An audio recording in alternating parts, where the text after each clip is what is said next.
Assalamualaikum warahmatullahi wabarakatuh dan salam sejahtera.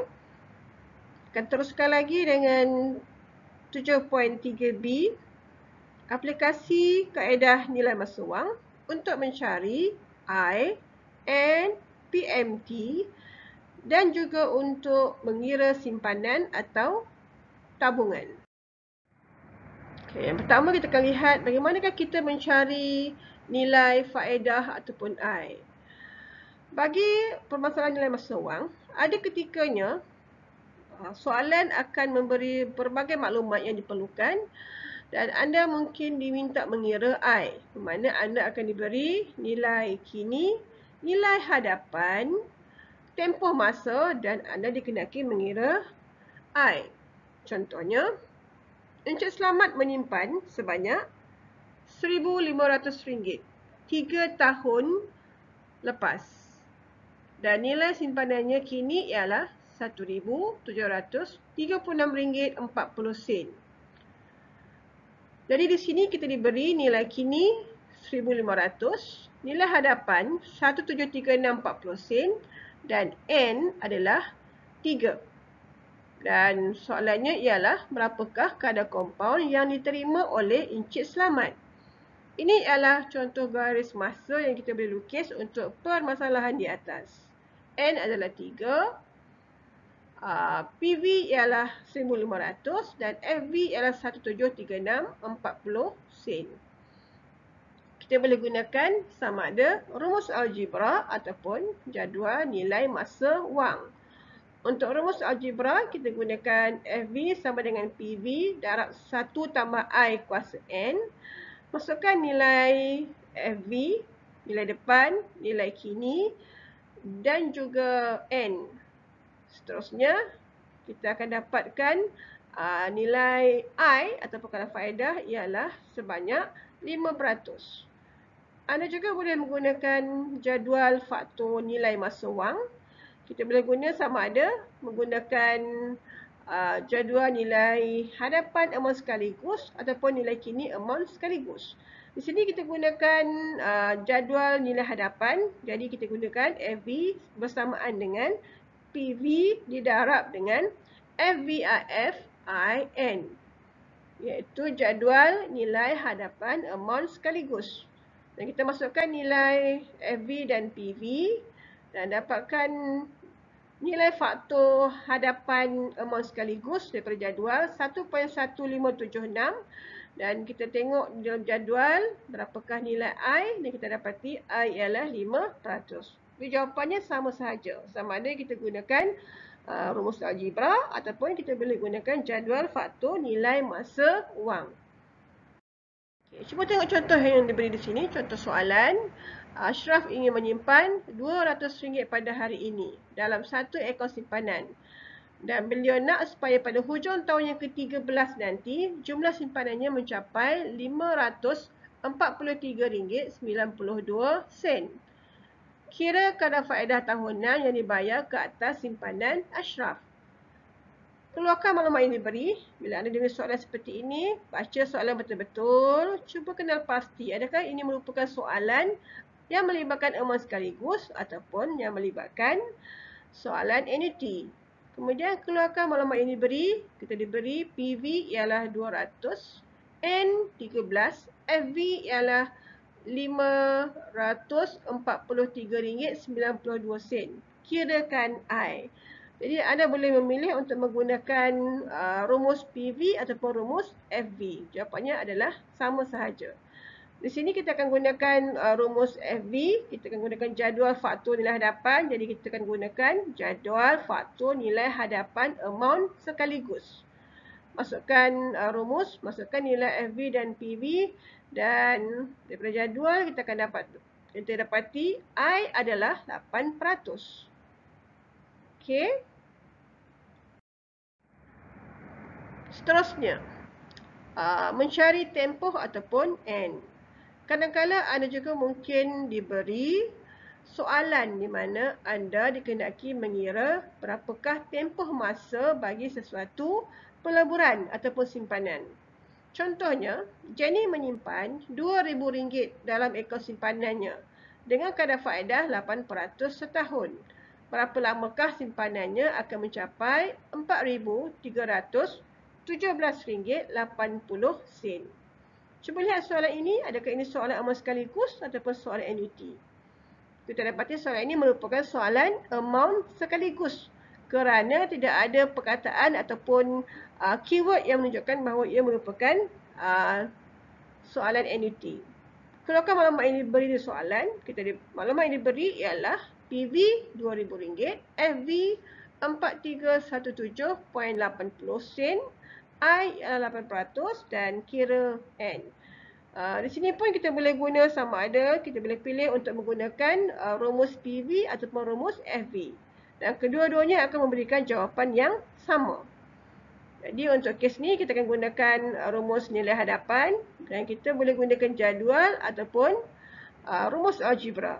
Di sini kita gunakan jadual lebih mudah sebab jadual diberikan. Jadi kita gunakan rumus FV sama dengan PV darab dengan PVRF I 8%, N tak diberi. Masukkan nilai FV dan nilai PV. Kemudian kita akan dapat nilai faktor hadapan amount sekaligus ialah 2.1589. Tengok jadual anda. Tengok bahagian 8% dan cuba cari nilai N apabila nilai faktornya ialah 2.1589. Dan kita akan dapati bahawa N sama dengan 10 tahun. Cuba lihat contoh soalan yang melibatkan pengiraan nilai N yang berikut. Encik Nizam melabur RM6,000 dalam satu pelaburan. Kadar keuntungan 8% setahun. Berapa lamakah pelaburannya mencapai RM12,953.40. Jadi di sini ada diberi nilai kini, nilai hadapan, I dan diminta mencari N. Cuba kira berapakah nilai N dalam soalan ini? Anda boleh menggunakan sama ada rumus algebra ataupun menggunakan jadual nilai masa wang. Anda boleh menggunakan sama ada rumus nilai kini ataupun rumus nilai hadapan. Berapakah jawapan anda? Kita lihat di sini, kita gunakan jadual nilai faktor. Masukkan nilai yang diberikan dan bila kita lihat jadual, kita akan dapati N ialah 10 tahun. Okey, seterusnya ialah aplikasi nilai masa wang untuk mencari PMT. Apakah dia PMT? PMT ialah amount ataupun siri aliran tunai yang sama yang berlaku pada setiap tempoh yang sama. Jadi PMT hanya melibatkan nilai masa wang yang berbentuk annuity. Soalan-soalan berbentuk annuity sahaja. Contohnya, Wan ingin membeli sebuah rumah.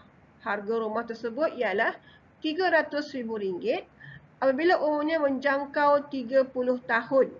Bermakna dia akan beli rumah pada masa hadapan bila umur dia 30 tahun. Sekarang Wan berumur 20 tahun. Berapakah yang perlu disimpan oleh Wan pada setiap akhir tahun jika bank memberikan kadar faedah sebanyak 8% setahun? Baca soalan betul-betul, fahamkan soalan dan keluarkan maklumat yang diberi dalam soalan ini. Kita diberi bahawa nilai hadapan ialah RM300,000. Sebab Wan akan membeli rumah tersebut pada masa hadapan bila dia berumur 30 tahun. I ialah 8% setahun, N ialah 10 tahun. Kerana sekarang dia berumur 20 tahun. Dan rumah itu akan dibeli bila dia berumur 30 tahun. Cuba kira berapakah PMT bagi soalan ini.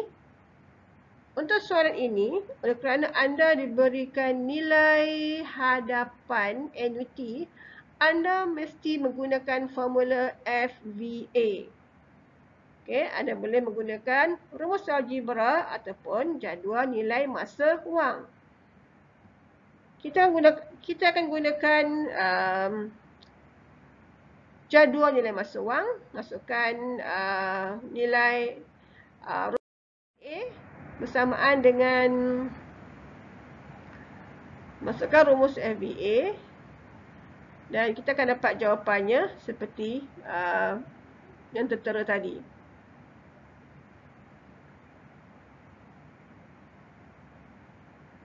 Okey, cuba anda selesaikan soalan yang diberi untuk mencari PMT. Syarikat Andaman bercadang membeli sebuah bangunan bernilai RM200,000 dan membayar deposit sebanyak RM50,000. Bayaran selebihnya dilakukan dengan pinjaman bank selama 10 tahun pada kadar faedah 6% setahun. Kirakan jumlah ansuran tahunan yang perlu dibayar oleh syarikat Andaman. Dalam kes ini, kita diberi bahawa nilai bangunan adalah RM200,000. Adakah ini merupakan nilai hadapan ataupun nilai kini? Dan dia telah membayar deposit sebanyak RM50,000. Bermakna,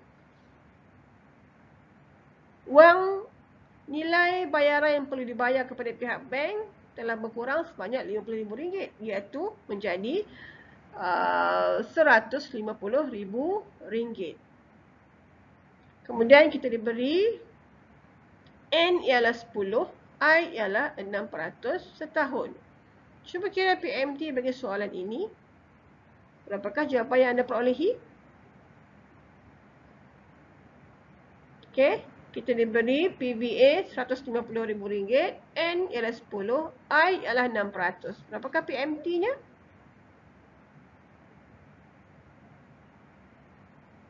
Okey, PMT-nya adalah, kita masukkan rumus PVA. Tengok, kita gunakan jadual nilai kini annuity biasa. Dan kita akan dapat jawapannya, PMT ialah 20,380.16.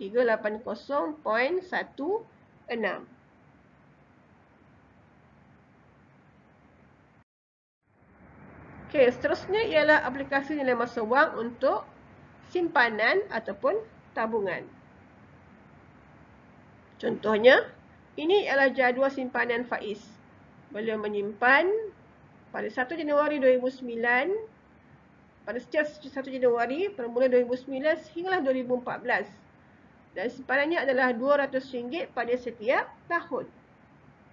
Soalannya ialah, berapakah jumlah simpanan Faiz pada 1 Januari 2014?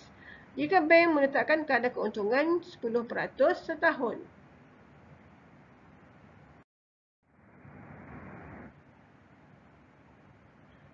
Untuk kes ini adalah merupakan satu bentuk annuity kerana Faiz menyimpan amount yang sama pada setiap tahun.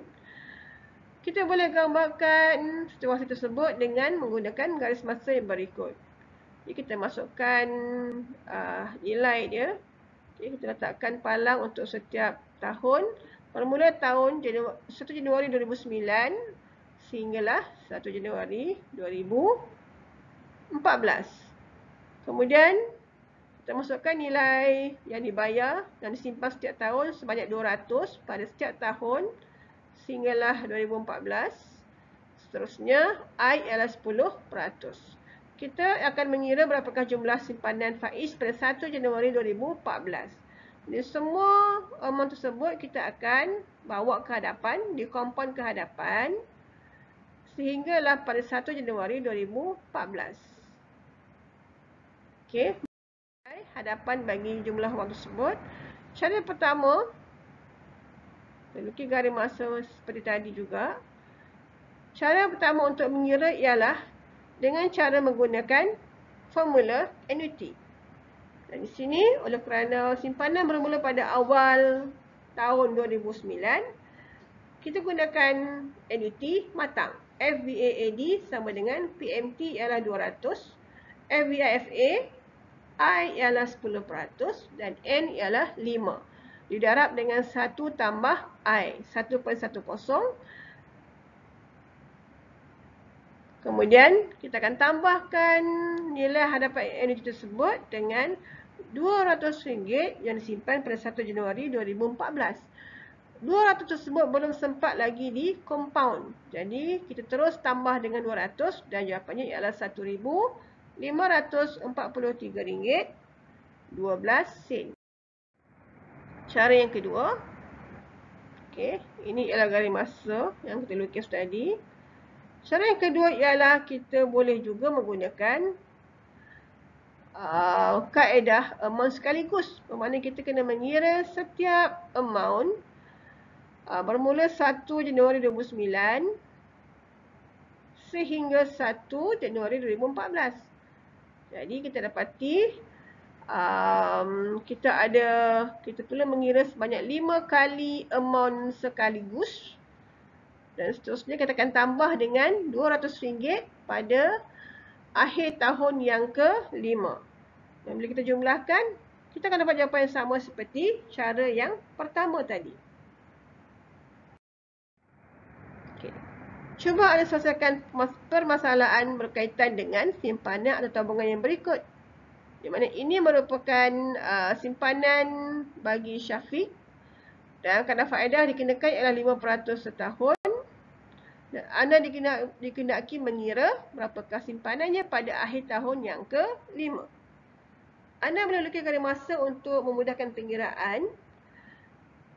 Seperti contoh yang sebelum tadi. Dan cuba dapatkan berapakah jumlah simpanan Syafiq pada akhir tahun yang ke-5. Okay, ini ialah garis masa bagi menggambarkan permasalahan tersebut. Okay, kita masukkan simpanan Syafiq. Dan sekarang cuba anda kira dengan menggunakan rumus annuity. Annuity ini memudahkan pengiraan kerana kita tak perlu mengira setiap tahun. Jadi kita boleh gunakan formula annuity matang, nilai hadapan annuity matang, dan tambahkan sahaja nilai tersebut dengan RM10,000 yang kita simpan pada akhir tahun yang ke-5. Berapakah jawapan anda? Okay, ini adalah jawapan akhir yang anda patut perolehi, iaitu nilai hadapan kesemua simpanan Syafiq ialah RM68,018.80. Sekian, terima kasih.